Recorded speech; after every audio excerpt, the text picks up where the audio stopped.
Star Wars é uma série de filmes que eu amo muito. Ela marcou a minha vida e, caralho, como ela me emociona. Esse mundo de naves espaciais, sabres de luz, monges da luz que lutam contra o mal, grupos rebeldes que lutam contra o império fascista que acabou com a república e a democracia de uma forma democrática. Star Wars, como você é tão bom e maravilhoso e tão horrível ao mesmo tempo. Como um jovem do século XXI, uma coisa que sempre fez parte da minha vida são animes. Afinal, que criança não adoraria um desenho que pessoas lutam até a morte? Desde Super 11, Pokémon e Digimon 4 na TV Kids, Dragon Ball, Naruto e One Piece em 2012, na época que as pessoas postavam episódios inteiros e o YouTube tava de boa. Ou sei lá, Fullmetal, Hunter x Hunter e Evangelion na minha fase mais atual. Animes são uma forma de se contar uma história muito fantástica, desde serializações, filmes, OVAs e antologias. Ela sempre é uma boa escolha para se contar uma história. E a Disney, vendo uma propriedade sua em decadência, tirando Mandalorian, não podia ficar de braços cruzados e pegou a coisa que jovens são mais fissurados: anime, mangá, ramen, cultura japonesa em geral. E aproveitando que Star Wars sempre teve uma influência bem grande de filmes de samurai, por que não? Eles juntaram isso e aqui temos Star Wars Visions, uma série de antologias que vai pegar grandes estúdios de animação japonesa para mostrarem suas visões do universo de Star Wars, dando carta branca para fazerem o que quiserem, e cara, que ótima decisão.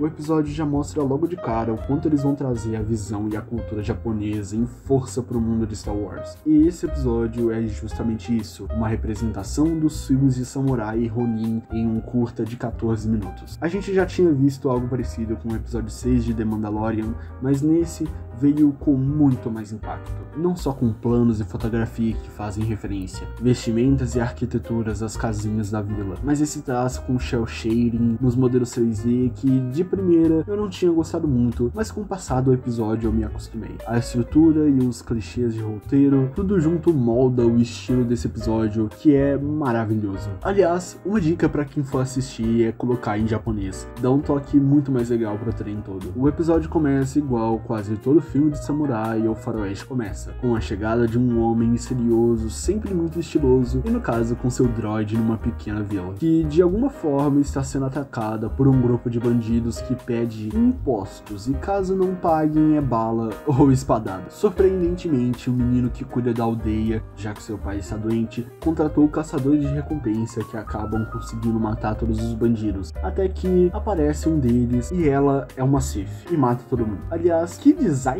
brabo, a gente precisa mais disso. O sabre, o manto, os olhos, a marca na testa, puta que pariu. Na verdade, o design de todos os personagens são bons. Vendo isso, o homem desconhecido parte até o lugar da batalha, e aí começa a luta de sabre de luz mais braba em anos que eu vejo em Star Wars. Surpreendendo não só a Sith como nós, o homem, mesmo sendo um usuário da força, ele não é algum tipo de Jedi, e mesmo usando um sabre vermelho, ele não é um Sith. E olha que sabre legal. Ele não é retrátil e fica sempre ligado na bainha dele. Muito foda. Mais pra frente, quando ele entrega um cristal Kyber pros aldeões, mostra que ele tem vários. Talvez ele seja só um usuário da força que perambula e caça o Sith, de alguma forma colecionando os cristais, ou até mesmo carregando como totem. E já que ele diz que aquele cristal iria afastar o mal, vale dizer que a Sith também é bem misteriosa, com esse sabre muito irado e super diferente. Ela só passa pelo episódio sem realmente muita informação, até mesmo porque não precisa. Acho que esse primeiro episódio foi um belo começo. Cada ponto é muito bem colocado, os mistérios te intrigam e não precisam ser explicados. As cenas de luta são um ponto muito forte. A coreografia e como Ronin derrota Sith é muito legal. Se esse foi o episódio, eu mal posso esperar pelos outros.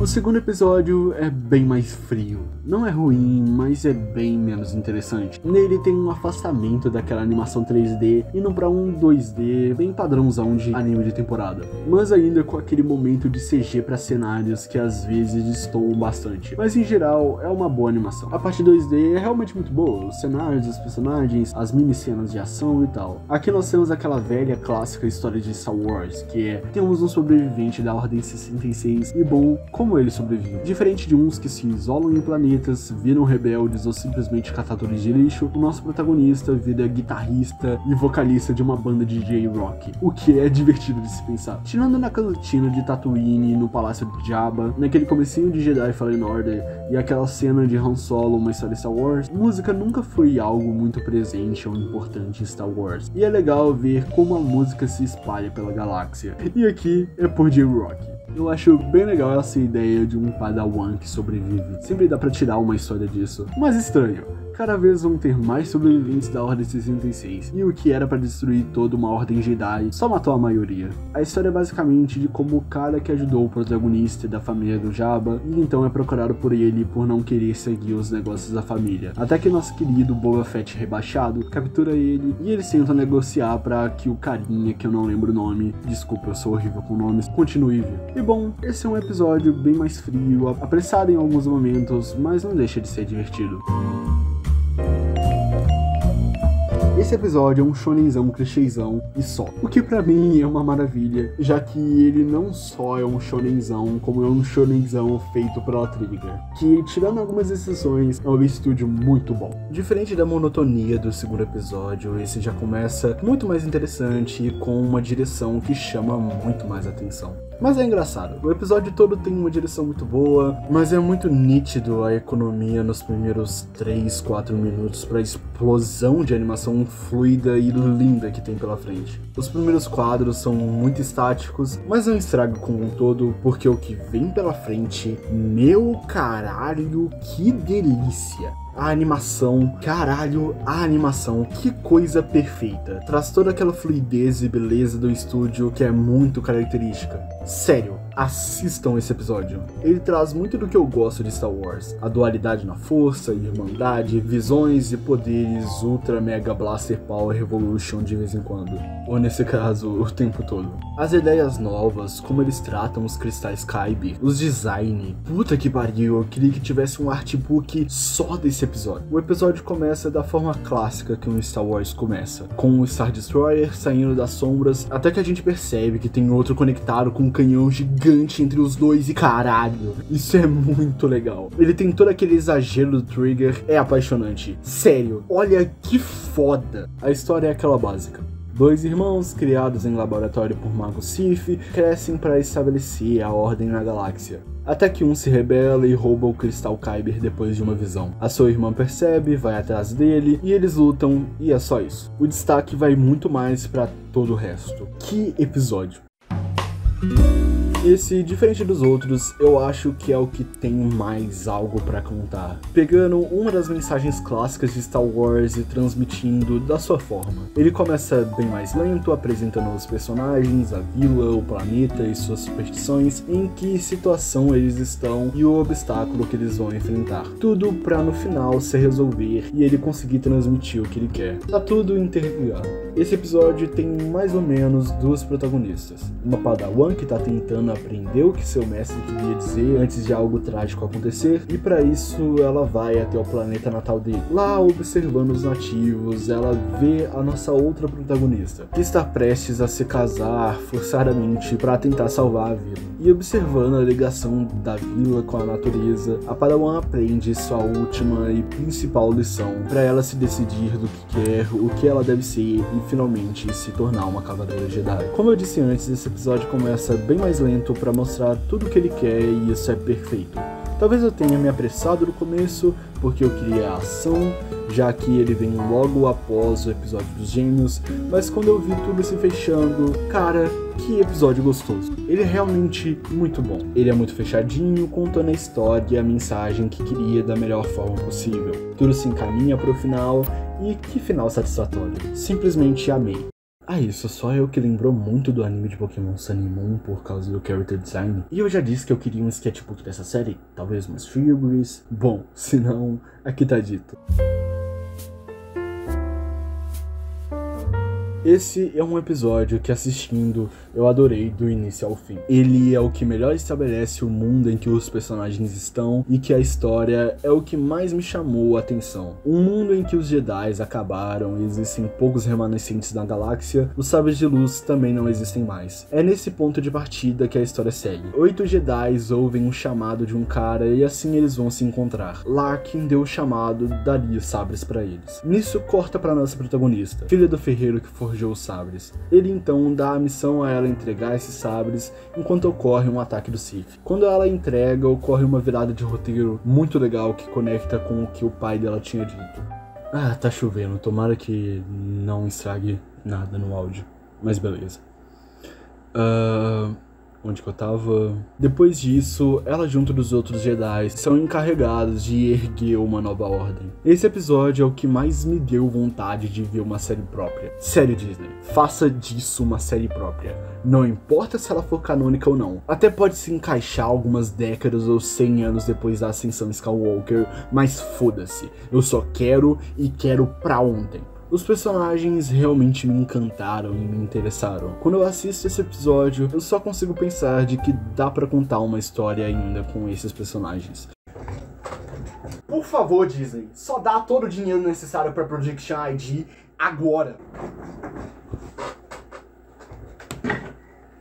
Mas tem um negócio que me incomoda. No começo do episódio, o pai da menina diz que ela ainda tem muito o que aprender. Tanto que ela não tem ligação com a força suficiente pro sabre dela ter alguma cor. Mas no final do episódio, ela só bate em um monte de gente e vira uma das figuras mais importantes pra reerguer a ordem. Ok, né? Isso me lembra muito um dos maiores problemas da Rey na nova trilogia. Mas eu vou dar uma colher de chá. Ela é uma protagonista muito mais interessante e que pode ser muito mais bem desenvolvida, mesmo que não vá. A direção desse episódio continua tão boa quanto a dos dois últimos, além de ter um roteiro bem fechadinho. O episódio 6 é basicamente sobre um Astro Boy Jedi. Ele é claramente uma homenagem meio cópia de Astro Boy misturado com Star Wars. É uma boa homenagem, mas sei lá. O criador do robozinho parece muito o Dr. White do Mega Man, por algum motivo. Esse é um episódio meio sem graça. Tipo, ele é bonito, a animação é muito boa, os cenários são muito bonitos, os character design também, o vilão é muito legal, a batalha final é muito boa, mas é só isso, não tenho muito o que dizer. É uma homenagem de Astro Boy. Esse episódio tem uma inconsistência gigantesca de animação. Diferente do episódio dos Gêmeos, que tem aqueles 3, 4 minutos de animação estática às vezes, aqui é dividido em 3 atos basicamente. O primeiro na nave parece uma animação de baixo orçamento da Adult Swim, o segundo no planeta é uma animação meio medíocre de anime mesmo, e o terceiro, que não só tem uma animação muito boa, como uma direção muito boa. Parece simplesmente outro episódio com outros animadores.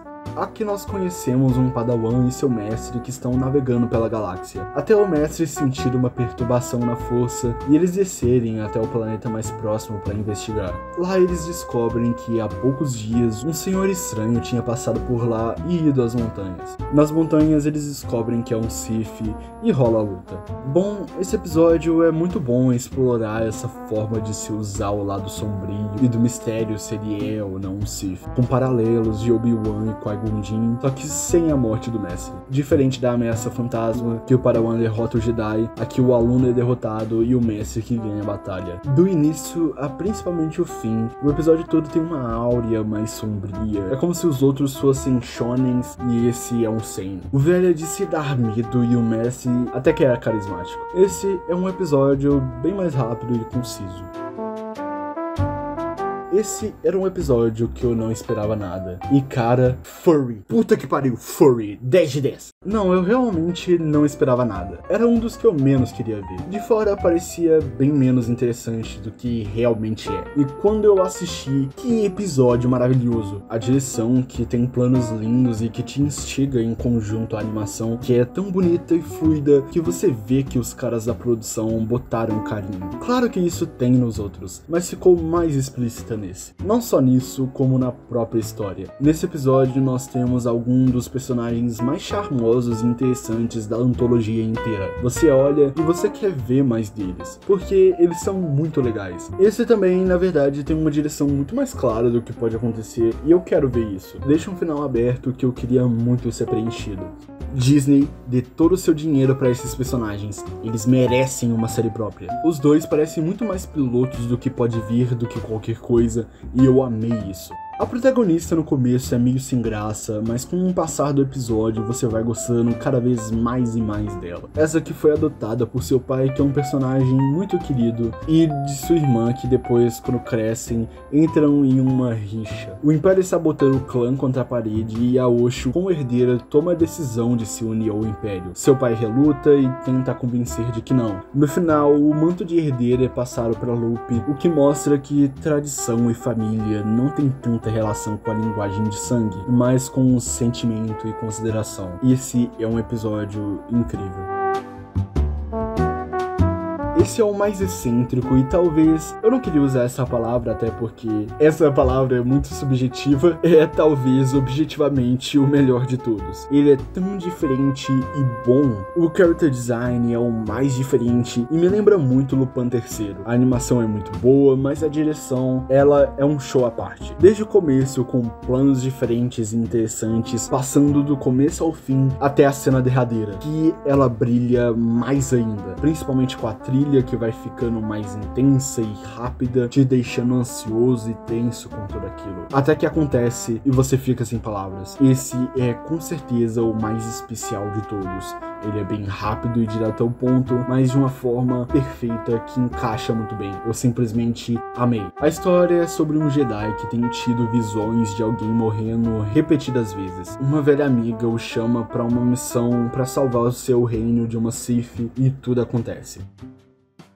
Star Wars Visions é um projeto muito interessante. Eu sinceramente amei ficar na expectativa e ver o que cada episódio ia trazer pra mim. É claro que tem episódios melhores e piores, numa antologia é meio impossível de tudo ter a mesma qualidade, mas eu acho que isso é o legal, de você ver e conseguir comparar o que cada estúdio japonês conseguiu trazer pro mundo de Star Wars, e foi maravilhoso. Caso algum dia tenha uma segunda temporada, nossa, vai ser muito legal, eu quero muito isso.